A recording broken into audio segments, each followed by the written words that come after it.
ছোট্ট এই দোয়াটি যদি কোনো ব্যক্তি প্রতিদিন একবার করে পাঠ করতে পারে, ওই দিন সে ইচ্ছা করলেও কোনো পাপ করতে পারবে না। মানে পাপ করার ক্ষমতা সে হারিয়ে ফেলে, শয়তান তার কাছ থেকে অনেক দূরে চলে যায়।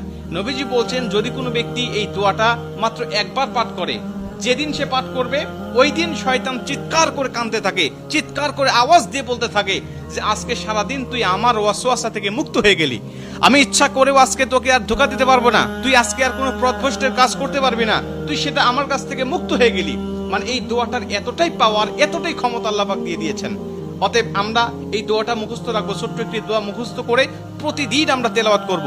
আমরা কিন্তু অনেকেই আছি পাপ ছাড়তে চাই, কিন্তু আমরা এমন কিছু দেখি বা এমন কিছুর সম্মুখীন আমরা হয়ে যাই, ওটা দেখার পরে আমরা নিজের উপরে নিজের কন্ট্রোলটা হারিয়ে ফেলি, তখন আমরা পাপ করতে বাধ্য হই বা পাপ শয়তান আমাদেরকে করিয়ে ফেলে।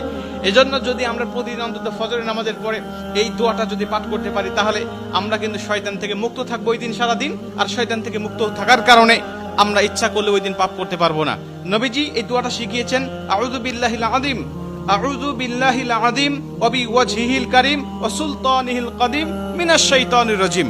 আমি আবারও দোয়াটা পাঠ করছি, যারা লিখে নিতে পারেন লিখে নেবেন, এবং প্রয়োজনে এটা ভিডিও আকারে যেহেতু এটা পাবলিশড হবে, আপনারা যারা ফেসবুকে দেখবেন আপনারা অবশ্যই এটা শেয়ার করে রেখে দিবেন টাইম লাইনে, প্রয়োজনে বারবার শুনে শুনে আপনি এটা মুখস্থ করে নেবেন। দোয়াটি হচ্ছে, আউযু বিল্লাহিল আযীম ওয়া বিওয়াজহিল কারীম ওয়া সুলতানিহিল কাদীম মিনাশ শাইতানির রাজীম। এই দোয়াটা আপনি মুখস্থ করে নেবেন, আর এই দোয়াটা পড়ার কারণে কিন্তু শয়তান থেকে আপনি মুক্ত থাকবেন। আর শয়তান যেহেতু আমাদের প্রকাশ্য শত্রু, এই শয়তান কিন্তু আমাদেরকে জাহান্নামে নেওয়ার জন্য, জান্নাত থেকে আমাদেরকে বিরত রাখার জন্য বারবার চেষ্টা করছে। আমাদের সামনে থেকে, পিছন থেকে, ডানে থেকে, বামে থেকে, সব জায়গা দিয়ে কিন্তু শয়তান আমাদেরকে ধোঁকা দেওয়ার জন্য সদা ব্যস্ততা।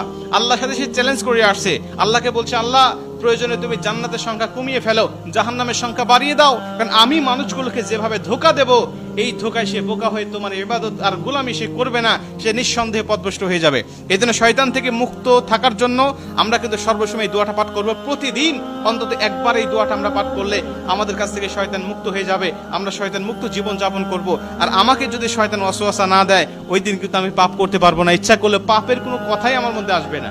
কারণ আমরা জানি ফেরেশতারা ইচ্ছা করলেও পাপ করতে পারে না, কারণ ফেরেশতাদেরকে শয়তান ধোঁকা দেয় না, আর ফেরেশতাদের কাছে শয়তান যায় না, তাই তাদের অকর্ম করার মতো বা পাপ করার মতো কোনো ক্ষমতা তাদের নাই। এর জন্য এই দোয়াটা আমরা সবাই মুখস্থ করে নিব এবং প্রতিদিন একবার হলেও পাঠ করবো ইনশাআল্লাহ।